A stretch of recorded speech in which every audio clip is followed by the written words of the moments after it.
communication from government. There are many good things that is happening in this government. And I want to urge those who are in charge of communication that they may actually share out information to the Kenyans.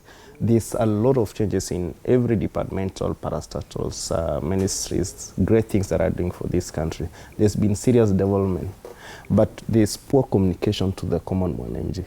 We have failed on that, and we have failed Kenyans on that. We want to ask the government that they should improve ways of communication to people. On this Ebola facility? On the Ebola facility, I also support that let there be transparency in every process that is needed. But having an Ebola facility in Kenya is a very good thing. For American citizens only?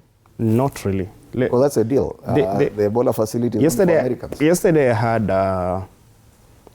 chairman for Senate Committee for Health, Senator Mandago, and he really mentioned something so nice. He said he was a governor then when COVID came.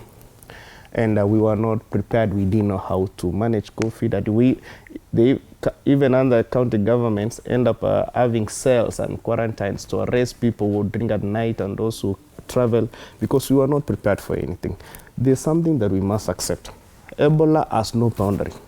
And all these diseases have no boundaries, like even the way COVID came.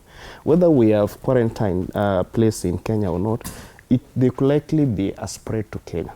The advantage is having a quarantine place in Kenya and having the facility well equipped. It could benefit us as Kenyans. And also you remember that as we also have our Kenyans that are outside and more even in Congo, who are our officers and our kins, our brothers who are working there, they could still be victims. So whatever this means is, as much as you would want to imagine that Ebola is being brought to the country, see at the positive end whereby the same quarantine could not be there, and then we have a case of Ebola spreading in the country.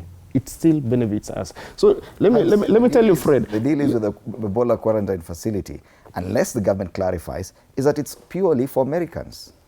No, it's not purely for Americans. In fact, you had the Cabinet Secretary for Health saying that it's not the only quarantine facility being done in Nyanyuki. There are many. But this particular all over one the we're country, talking about, the one being set up by the Americans, is only for Americans. It's not for. It's not. Have you seen the deal? No, yeah. Have you seen the deal?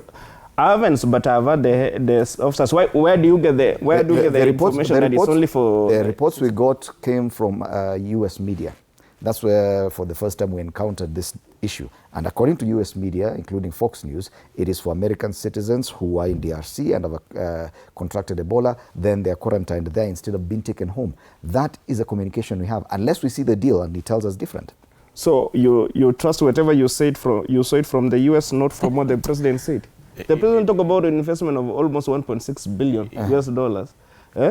You get Kenyan shillings. So you're saying, as Hans Rop, that this facility is for Kenyans? It benefits all. It benefits all Kenyans and the American citizens who could be flown here for help. Fred, you know, Hans does not want to.